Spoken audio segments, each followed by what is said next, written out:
speaker is Mykola Korabel, and that relates to Sergei's talk, I suppose, to some extent, that we had in the morning.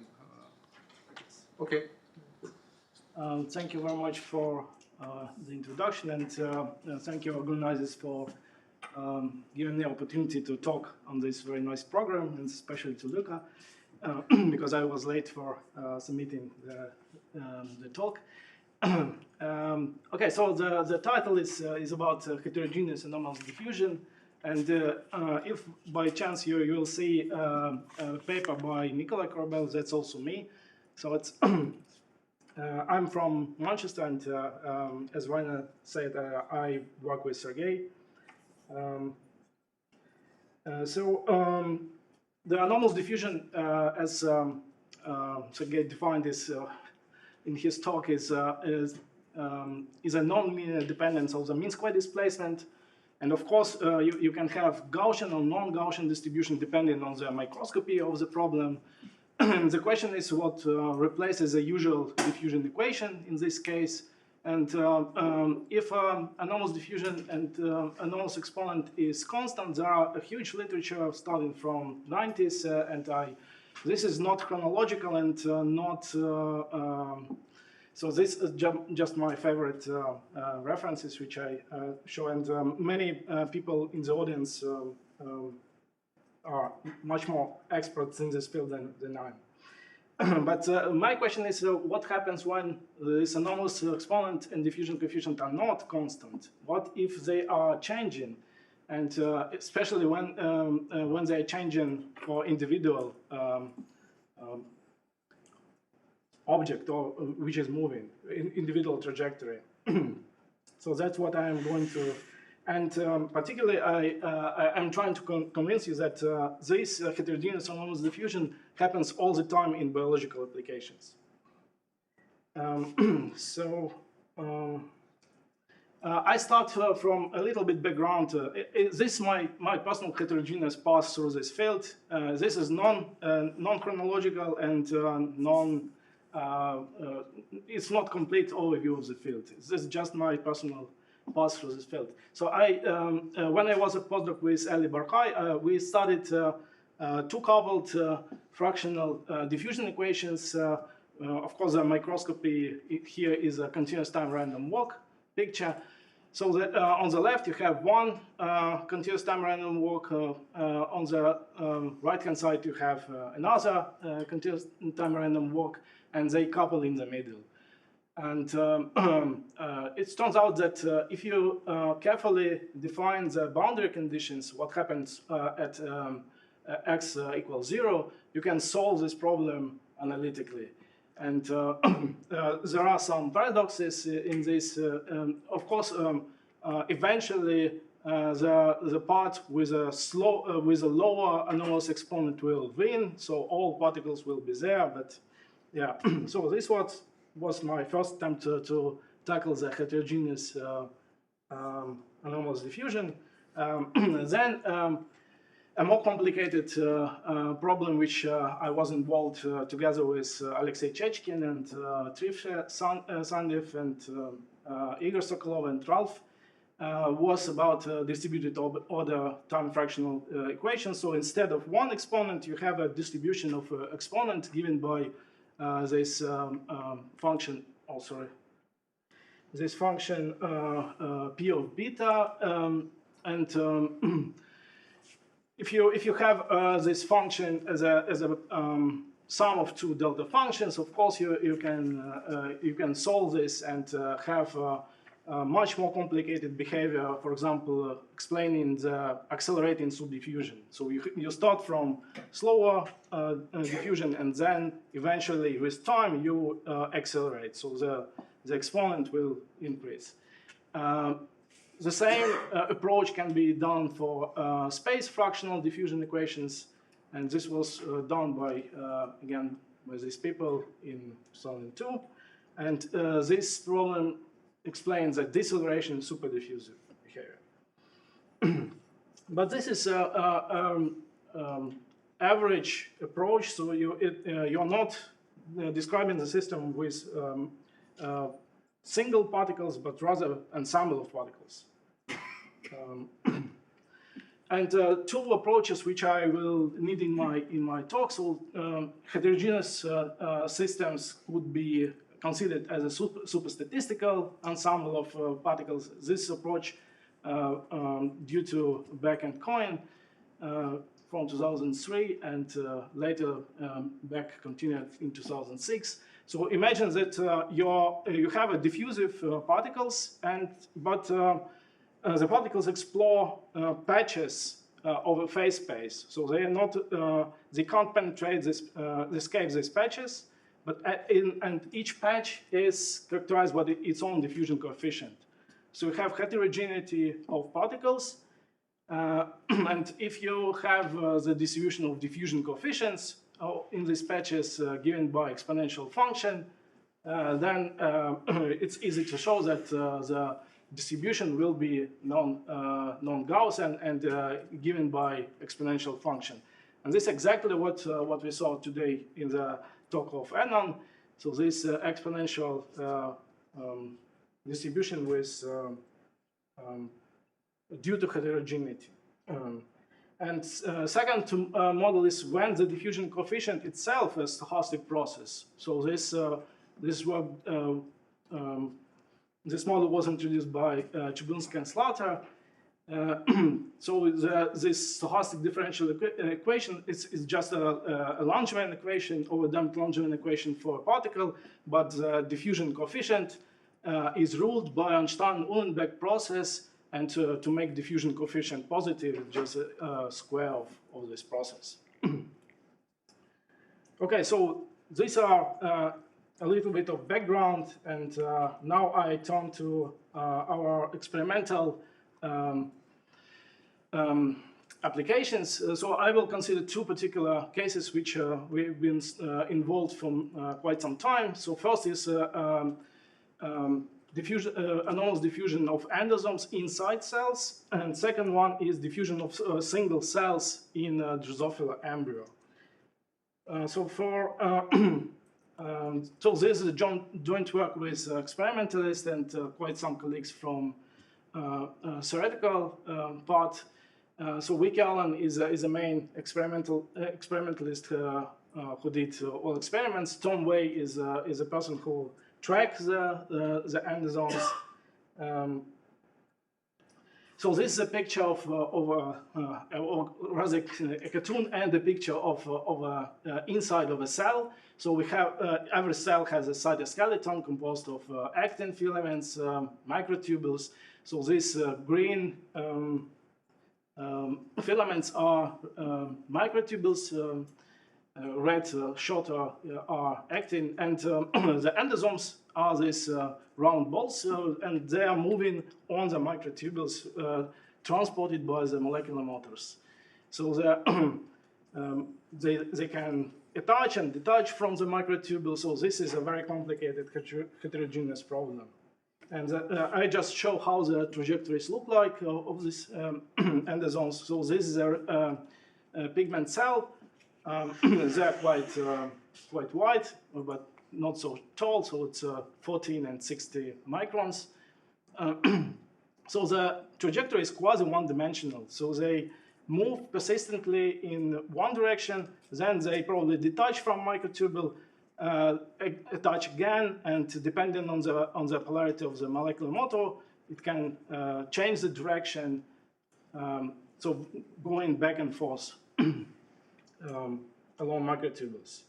And this is how the trajectories look like in a whole cell setting. So here we also have another cell line called MRC5. So this is our human cells. I think it's cancer cell. So we start calculating the mean square displacement of these endosomes and found that it's of course non-linear. So in the small time limit, you have some subdiffusion behavior, then it turns over to superdiffusive behavior, and eventually it again goes to subdiffusive behavior.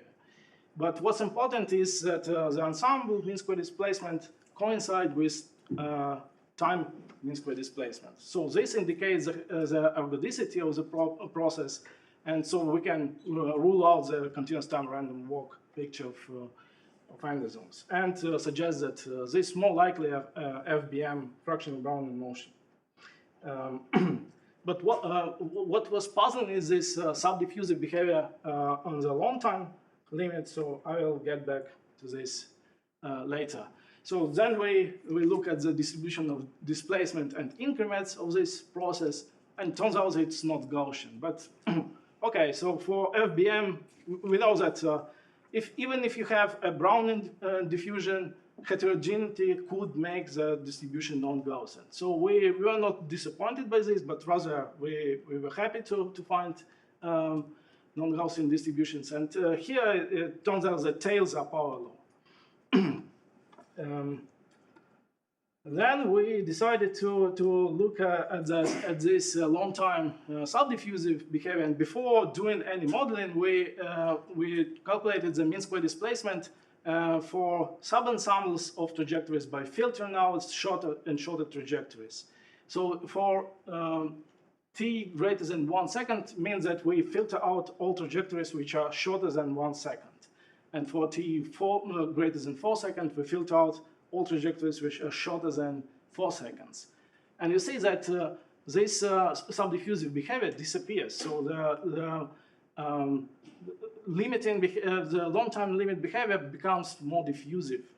So it means that the long time subdiffusive behavior is not real. So what's also important is that the diffusion coefficient decay for longer and longer trajectories. So it's getting smaller and smaller.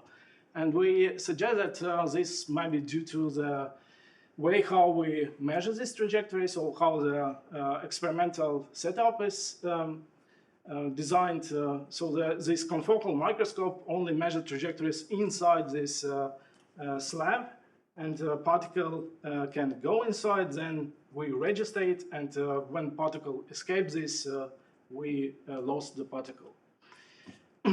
Okay, so the message is that heterogeneity is creating this artificial subdiffusive behavior at long time limit. And then we start looking at the aging properties, and surprisingly, we didn't expect any aging because we suppose that this is FBM, but we do find some aging. So it was really puzzling why we see this aging behavior, and you see that all indicators of aging, for example, we calculate the ergodicity breaking parameter. It's so for ergodic processes, it should go to 0, but for continuous time random walk, which is non-ergodic, it goes to a constant. And we see here that in our case, it also goes to a constant. So what's going on, right? So we set up a model which is of FBM. So FBM just switches between superdiffusive and subdiffusive behavior, but we introduced two crucial steps. First, we introduced the distribution of duration of trajectories, and we took it from experiment. It was t to the -2.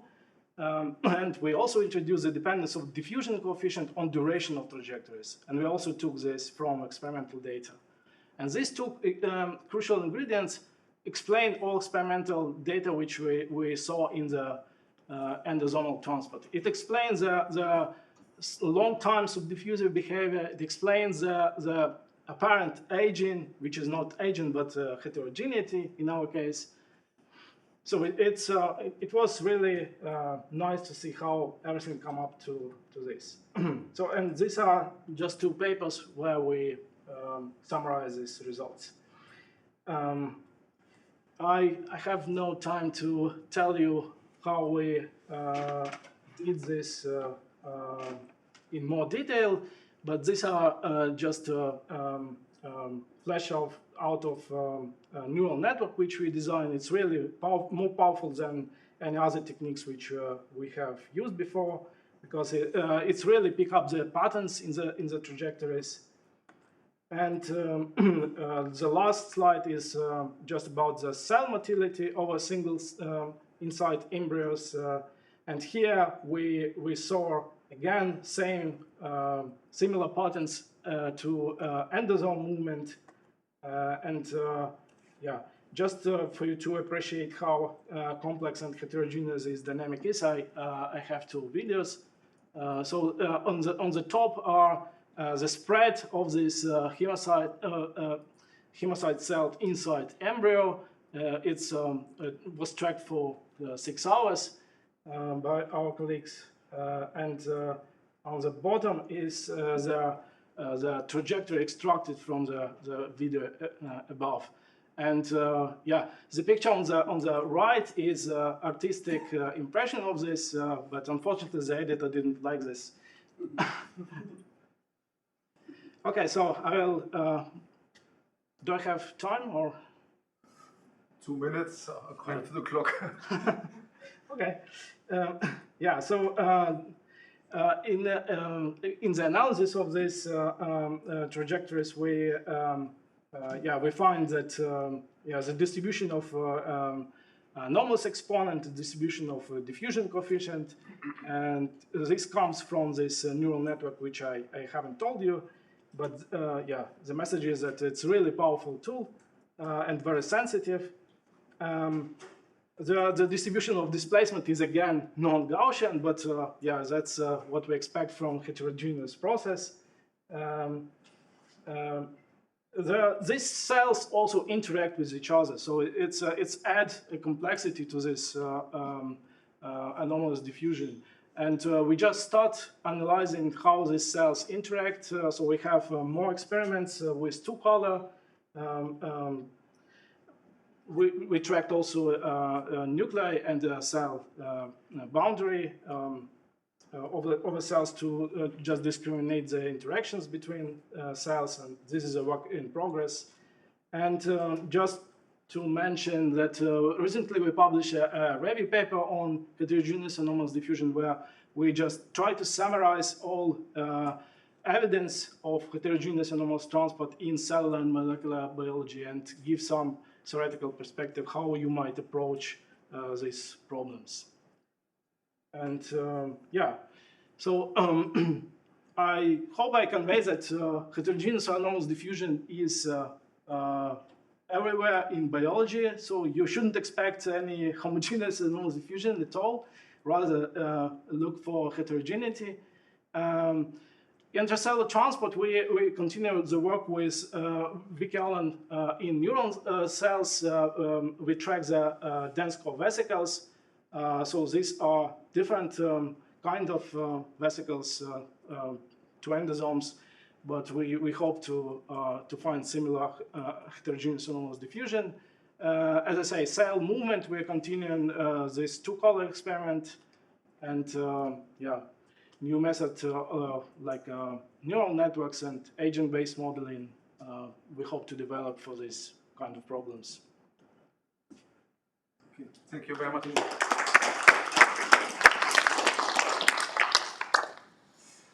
Any questions?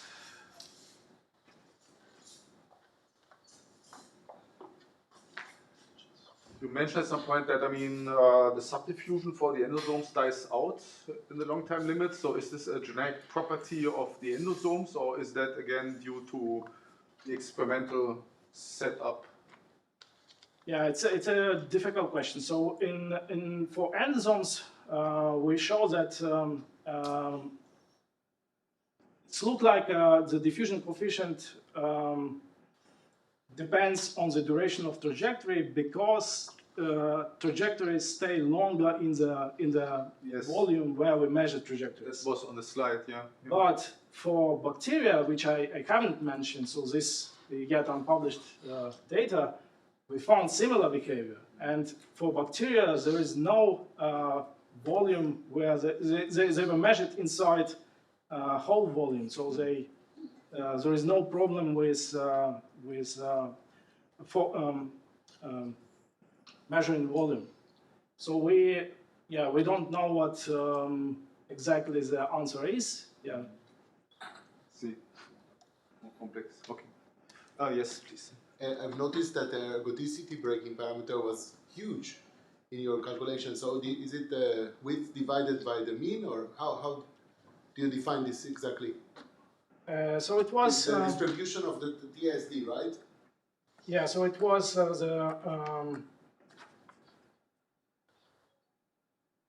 so we calculate this average eta, and these are just the ratios between time average mean square displacement and ensemble time mean square displacement.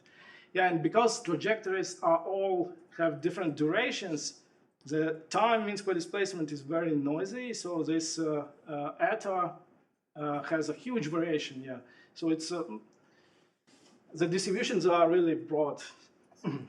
I haven't shown the distribution of eta, but yeah. Okay, thank you very much again.